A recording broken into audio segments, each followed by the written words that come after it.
오늘 말씀은 마태복음 1장 1절 말씀 딱 한 절인데요. 우리 다 함께 보겠습니다. 시작.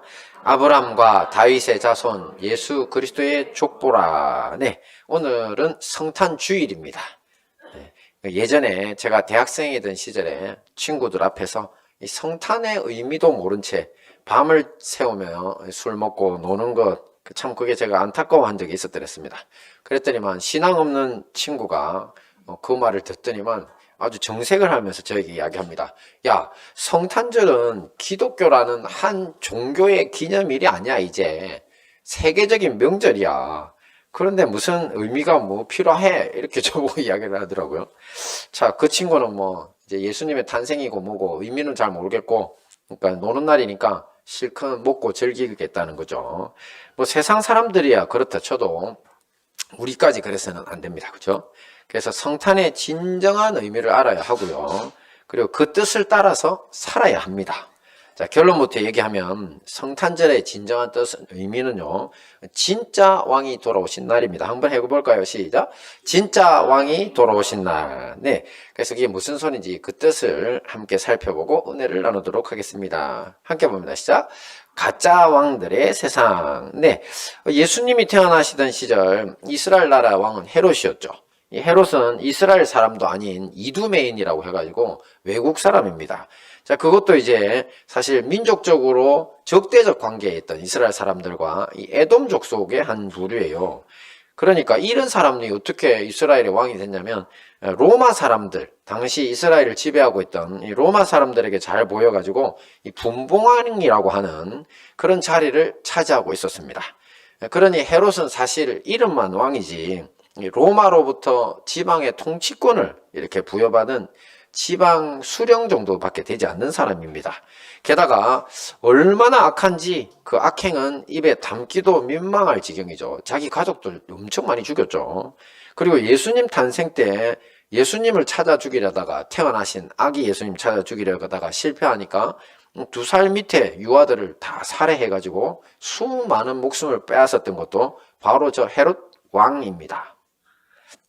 원래부터 이렇게 이스라엘 나라가 왕이 없었던 것은 아니죠. 이스라엘 나라의 대표적인 왕은 우리에게 다윗과 골리앗으로 이렇게 친숙한 다윗 왕이었고요. 또 이후에 그의 후손들이 대대로 왕이 되어서 이스라엘 나라를 통치했습니다. 하지만 예수님이 오시기 약 600여 년 전쯤 하나님 앞에서 큰 죄를 지어서 이제 나라는 멸망하고 온 국민들은 포로로 70여 년 동안이나 바벨론에 끌려가 살았습니다. 자, 이후에 다시 그 자손들이 고국으로 돌아오기는 했지만 자신들의 왕이 없는 채로 그냥 600년이 흐릅니다.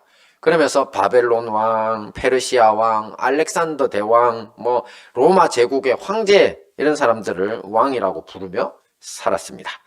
잠시 자기 민족 출신들이 왕이 된 경우도 있어요. 딱 한 100년도 아직 100년 근처 정도 되는데 하스못 왕가라고 마카비라는 사람이 혁명을 일으켜서 잠시 세계 정세 탓에 잠시 자기 민족의 왕이 됐지만 결국 로마의 지배하에서 앞에서 본 분봉왕 헤롯처럼 외국 출신으로 바뀌게 됩니다. 자, 원래 왕이란 어떤 사람입니까?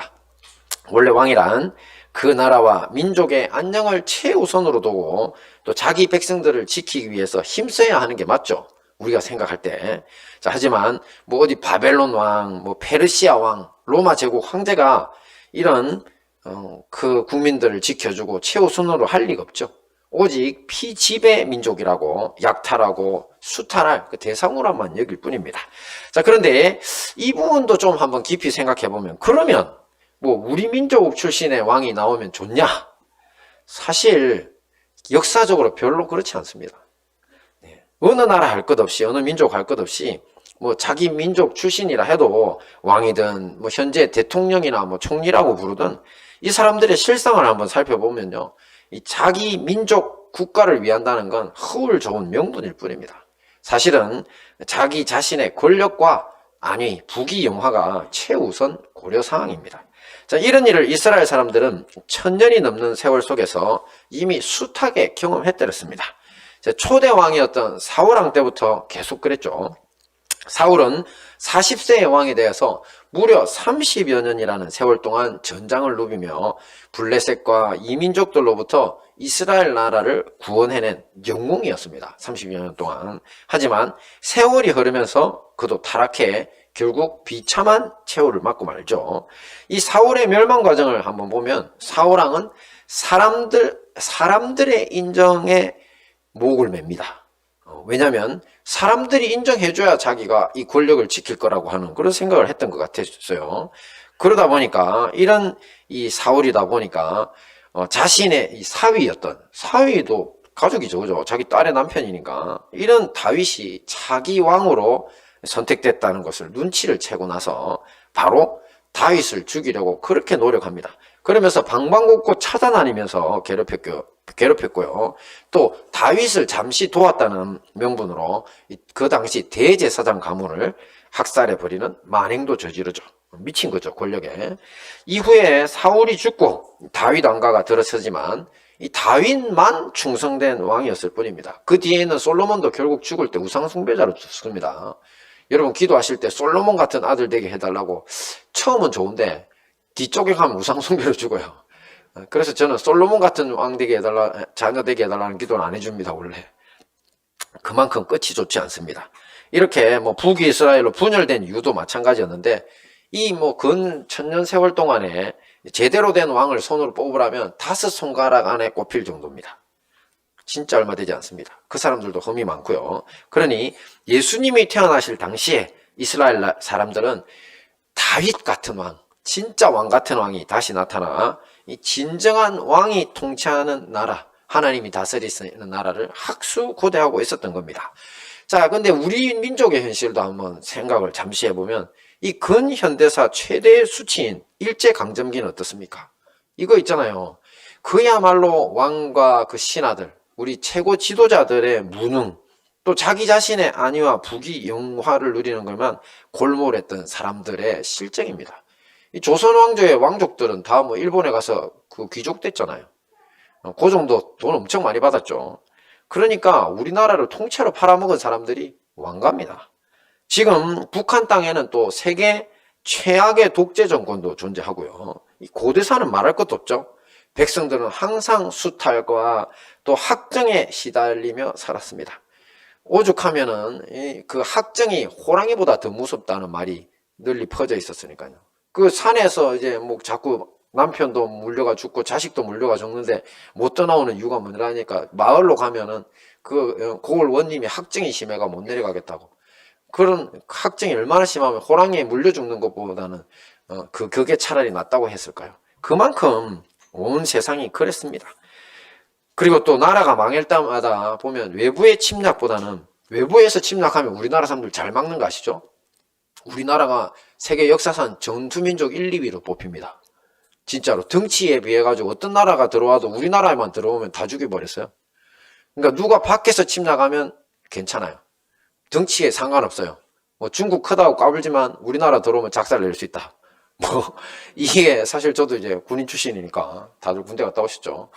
자신감 있어요. 근데 문제는 뭐냐면 내부에서 항상 지도자들이, 탑 리더들이 이 놈들이 문제예요. 자신의 안위와 이 정권 찬탈에 눈이 어두워가지고 이제 고구려도 그래서 망했고 신라 백제도 그렇게 망했습니다. 자, 이렇게 인류 역사는 이 나라 저 나라 할 것 없이 이 세상 나라의 왕들이 백성들을 위해 주는 진짜 왕이 정말 드물었다는 것을 보여줍니다. 근데 왜 이렇게 될까요? 그것은 인류의 조상 아담과 하와의 타락 이후에 하나님의 영이 사람을 떠나셨기 때문입니다. 그러면서 사탄마귀가 줄곧 왕의 자리에 앉아 있었습니다. 사탄마귀는 이 인간의 욕망과 영적 허점을 이용해서 지도자들의 영혼을 타락시키고 또 교묘한 조종으로 사람들을 노예로 부리면서 영원한 지옥으로 그 영혼들을 이끌어온 겁니다. 이렇게 마귀가 조종하는 세상에서 인류의 힘만으로는 도저히 구원의 희망이 없었던 겁니다. 자, 이런 때에 역사가 일어납니다. 함께 봅니다. 시작. 진짜 왕이 돌아오셨다. 할렐루야.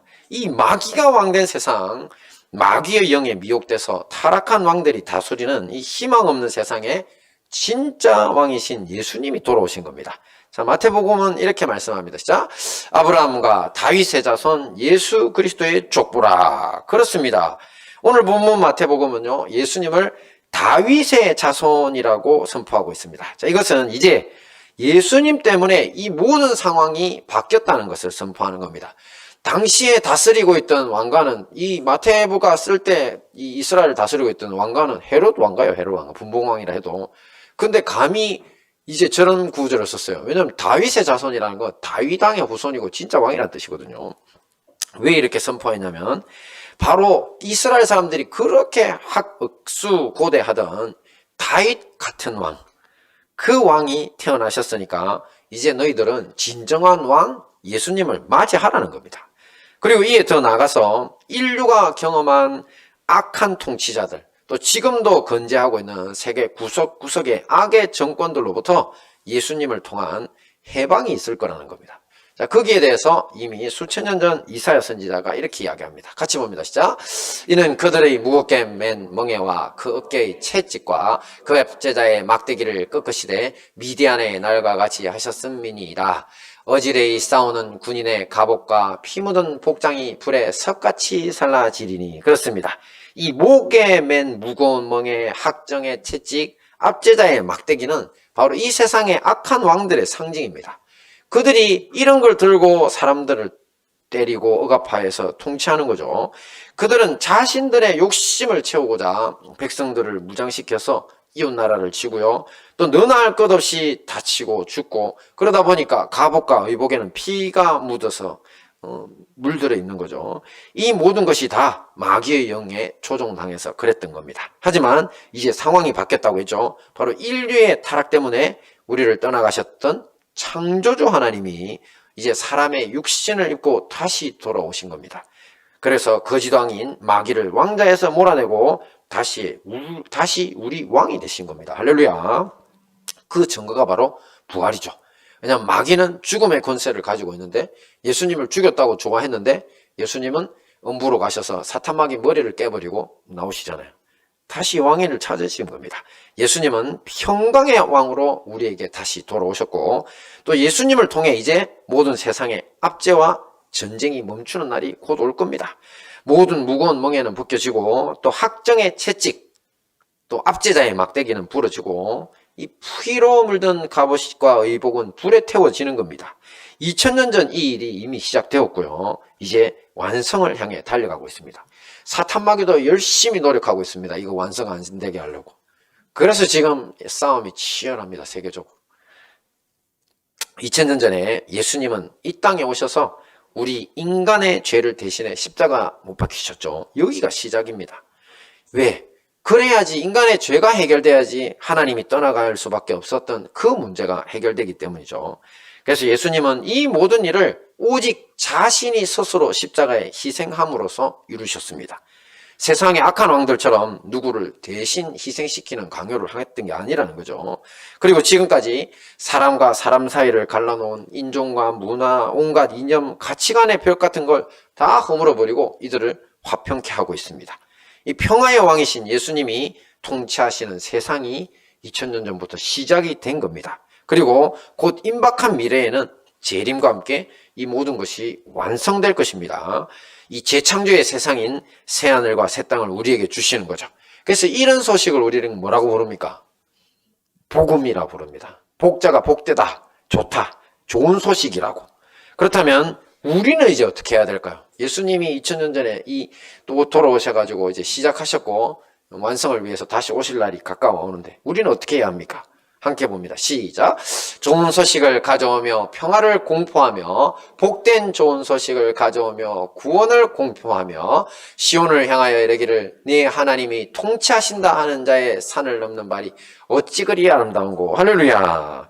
그렇습니다. 이 좋은 소식, 평화의 소식, 복음이죠. 하나님의 통치에 대한 소식을 전하는 사람이 되어야 합니다. 지금 이사야서 말씀은 그 소식을 전하기 위해 산을 넘는 사람의 발이 아름답다고 합니다. 자, 이게 무슨 말이냐면 고대 사회는 보통 촌락 단위의 성읍들이죠.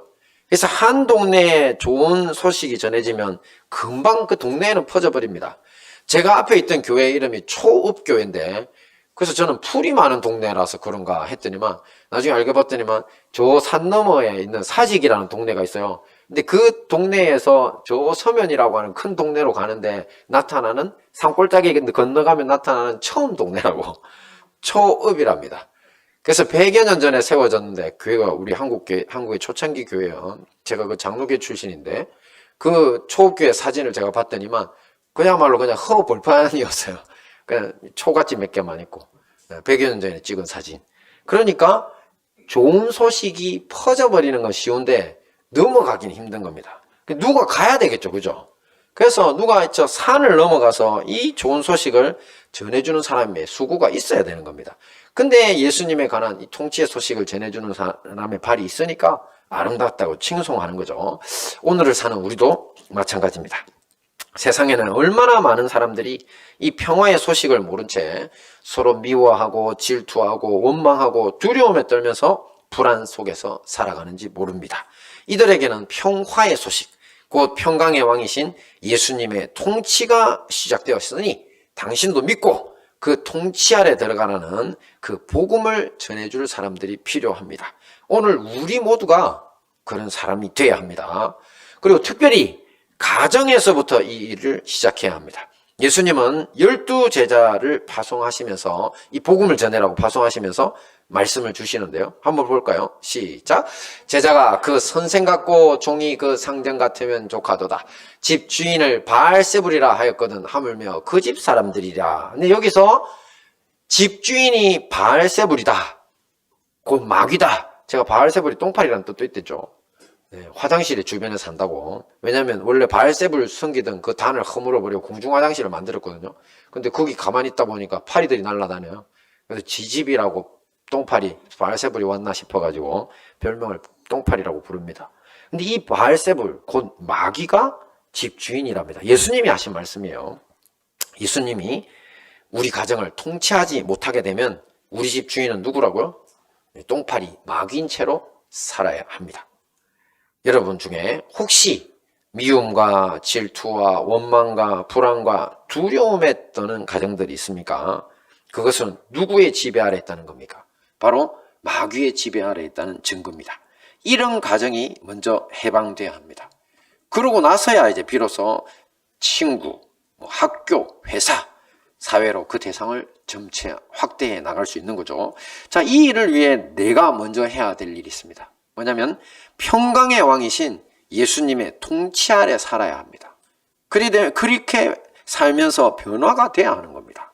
내가 먼저 마귀의 지배 아래서 해방이 돼야 한다는 거죠. 자, 어떻게 하면 마귀의 지배 안에서 통치가 하나님의 통치로 옮겨갈 수 있을까요? 제가 어떤 분이 옛날에 담배를 너무 많이 펴서 이것 좀 끊고 싶다고 하니까 그 상담해 주는 분이 담배 피고 싶을 때마다 차를 한 잔 마시는 거 어때요? 이렇게 이야기를 하대요. 왜냐면 심심해서 자꾸 자기가 핀다 그랬거든요. 그래서 심심해서 그냥 차를 한 잔 마시면 사실 녹차 같은 게 좀 텁텁하잖아요. 커피도 그 맛이 좀 담배 맛 비슷하고, 커피 여러분 담배 맛 비슷합니다. 네. 안 펴봤는데 어떻게 아냐고. 한 번은 땡겨봤지 저도. 뭐 어릴 때 다 한번 해보잖아요. 아주 좋지 않아요. 막 되게 불쾌한데. 근데 나중에 알고 봤더니만 이게 커피 맛하고 비슷하더라고. 그래서 옛날에 제가 뉴스에서 봤는데 커피집에서 그때 커피를 내올 때 맛있게 내온답시고 손님들 담배 꽁쳐 버린 거 있잖아요. 그걸 모아가지고 같이 끓여가지고 냈더라고. 그래서 뉴스에 잡혀서 이제 깜빵 가야 된다는 얘기를 제가 어릴 때 들었어요. 진짜 제 기억력이 좀 좋잖아요. 그래서 담배 맛이랑 커피 맛이 연결인가 보다. 집에 가서 해보실 분 있으면 해보세요. 담배가 집에 있으시면. 네. 그러니까 이런 나쁜 습관을 좋은 습관으로 돌려놓는 것이 사실 대체하는 것이 제일 좋은 겁니다. 그 안 해야지가 제일 나쁜 방식이에요. 네. 그래서 스마트폰 하지 말고 스마트폰 말고 다른 거 할 수 있는 좋은 걸 찾아 나서야 됩니다. 저 같은 경우는 어릴 때 이렇게 오락이 한참 유행이었던 시절에 하지 말아야지만 하면서도 안 끊어지던데 용돈만 있으면 집어넣게 되던데, 근데 어느 날 씨름하게 되면서 씨름 한참 하고 가니까 하나도 재미가 없더라고요. 몸으로 하는 게 훨씬 재밌지 않나요? 네. 할렐루야. 아가야들 명심해라. 축구를 하고, 그러니까 어른들 자꾸 공부해라고 그냥 못 나가게 하지 마시고 축구하고 뭐 유도하고 운동하게 해주세요. 그래야지 스마트폰에서 멀어지지. 그거 뺏어봐야 아무 소용 없습니다. 어쩌다가 이렇게 됐지. 네. 자, 마귀의 통치가 아니라 하나님의 통치로 가면 됩니다. 마귀의 통치에서 벗어나는, 그죠? 근데 딱 좋은 사람이 지난주에 있었죠. 바로 이 야곱의 방식을 따르는 겁니다. 지난주 우리는 야곱의 이름 자체가 주님이 이스라엘로 개명해 주셨는데 그게 바로 하나님이 통치하는 사람이라는 뜻이라고 했죠. 거기 답이 있는 겁니다. 먼저 우리의 얕은 생각과 이 간사한 처신대로 살아오던 삶을 회개해야 됩니다. 내 생각이 아무리 이게 깊어봐야 얕아요. 또 이 사람한테 잘해주고 저 사람한테 잘해가지고 내가 이 편 만들고 이 편에 들어가고 저 사람은 내 편 만들고, 그런 정치하지 마세요. 어리석은 짓입니다. 저는 사실 진짜 그런 정치를 한 번도 안 해봤어요, 어릴 때. 왜냐하면 너무 꼴보기 싫더라고. 내가 원래 잘난 놈인데 왜 누구 밑에 들어가야 되지? 뭐 이런 생각들을 좀 하긴 했지만, 그렇다고 저한테 오는 애들을 거부했습니다. 부담스러워서. 그래서 제가 홀로 항상 시라소니 같은 사람이 제 초등학교 때부터 목표였는데, 나중에 알고 보니까 이게 남은 자의 인생이에요. 그죠? 누구 밑에 들어가서 머리 숙이지 않고 꿋꿋이 혼자 쓰겠다는 거다. 할렐루야. 예. 그러니까 그 생각을 딱 버리시고 누구한테 잘 보여야 잘 될 거라는 생각을 버리세요. 오직 주님이 내 삶의 중심이 되도록 예수님을 내 삶의 환도뼈로 받아들이셔야 됩니다. 그리고 끊임없이 그분 앞에 순종해야 됩니다. 이 순종이 환도뼈를 유지하는 비결입니다. 한번 내 중심을 깨뜨렸다 해도 보세요. 딱 그 다음에 세겜 풍요로운 땅에 그냥 주저앉아 버리잖아요. 순종 안 하니까 환도뼈가 바뀌어도 또 다시 자기 환도뼈로 바뀌는 겁니다. 그러니까 환도뼈를, 하나님의 중심이라고 하는 환도뼈를 유지하는 유일한 길, 바로 순종입니다. 그때에 비로소 삶의 태도가 바뀌고 인생이 바뀌는 경험을 하게 될 겁니다. 이렇게 하나님이 통치하시는 삶이 되면 평안이 가득한 얼굴을 갖게 될 것이고, 또 분쟁보다는 화해와 타협의 태도, 또 비관과 절망보다는 이 장래의 희망과 함께 매사에 감사하는 태도도 얻게 될 겁니다. 사람이 바뀌었으니까, 내 삶의 중심이 주님이 되어버리셨으니까. 자, 이렇게 될 때 여러분들을 통해 여러분의 가족과 친구, 동료, 또 사회 사람들이 다시 돌아오신 진짜 왕, 바로 평강의 왕이신 예수님에 대한 좋은 소식을 알게 될 줄 믿습니다. 자, 이 모든 말씀으로 여러분의 인생을 바꿔 진짜 왕에 대한 복된 소식을 전하며 승리하시는 우리 행복한 다니엘 교회와 형제교회 성도님들 되시기를 축원합니다.